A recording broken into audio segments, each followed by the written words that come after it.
Hello, my name is Carrie. Welcome to WorldView. And I'm Hannah. This week on WorldView, our first story is about multiple protesters who have been arrested in cities throughout the U.S. They are part of Occupy Wall Street, which is peacefully protesting what they call corporate greed. The original protests began in New York City, but have made their way to Europe, Asia, and Australia. Italian police fired tear gas and water cannons onto a crowd of protesters in Rome on Saturday. The protesters were demonstrating against the corporations, which led to a riot when some demonstrators became violent. This riot involved smashing shops, breaking into banks, torching cars, and throwing bottles.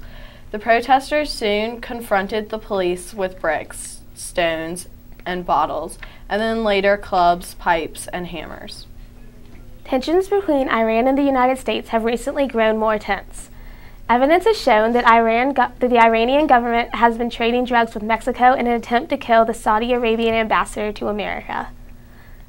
U.S. officials would like to punish Iran, but Russia and China have been involved with Iran. And we fear that any punishment would only anger those major powers.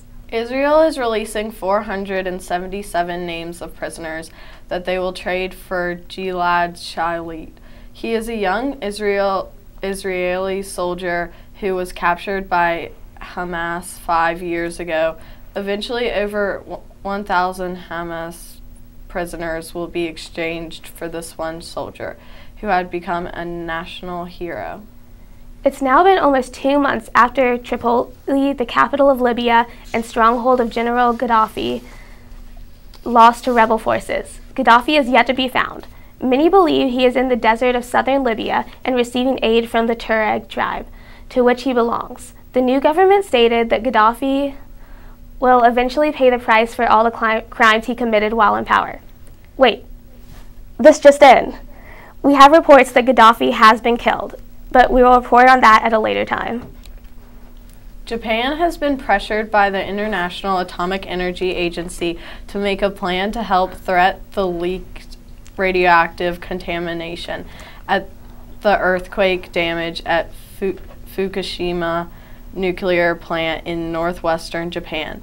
Over 960 square miles of land need to be decontaminated if the Japanese want to meet their limit of annual radiation exposure.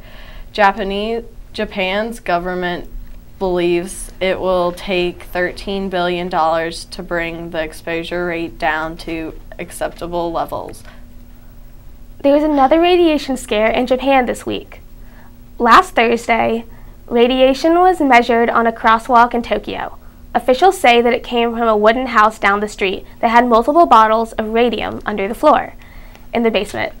This event does not have any relation to Fukushima, but officials have begun to measure radiation levels all over Tokyo. After Patrice Millet was diagnosed with cancer, he started a nonprofit young soccer program called Fun Taps in his native Haiti. Fun Taps has provided free equipment, coaching, and food to hundreds of poor kids in Haiti since 2007. Millet was chosen as one of the top 10 CNN heroes of 2011 and received $50,000, which he plans to use for improvements in his program. Now I go to Adam with the latest on school service. Hello.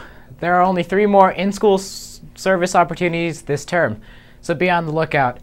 Suitcases for Smiles, Think Pink, and Matt Cafello Donut Run. Good job wearing pink this week, upper school. You have until the end of October to write cards for the cancer patients. You get 5 minutes of service for each card, and you only can get up to 1 hour. Try to bring in a suitcase or a duffel bag for Suitcases for Smiles. And don't forget the Matt Cafello Run is coming up November 12th, and you can register online at the Summit website. That's it with service this week. Now here's Maggie with updates on the sports. Hello everyone, this week on WorldView, I'll be sharing some news about Summit Sports. JV field hockey had their last game yesterday against Winston-Salem Optimist. The final score was 4-0 Summit. The team finishes the season with a record of 5-3-3. Amazing job, ladies. The girls' tennis team traveled to Greensboro and played the Canterbury Lions and ended up winning 6-3. Their final match will be held Wednesday against Forsyth Country Day School. Good luck to all the sports teams and finish off the season strong. That's all there is for sports. Thanks, Maggie. That's the news for this week. Now it's your chance to go out and change the world.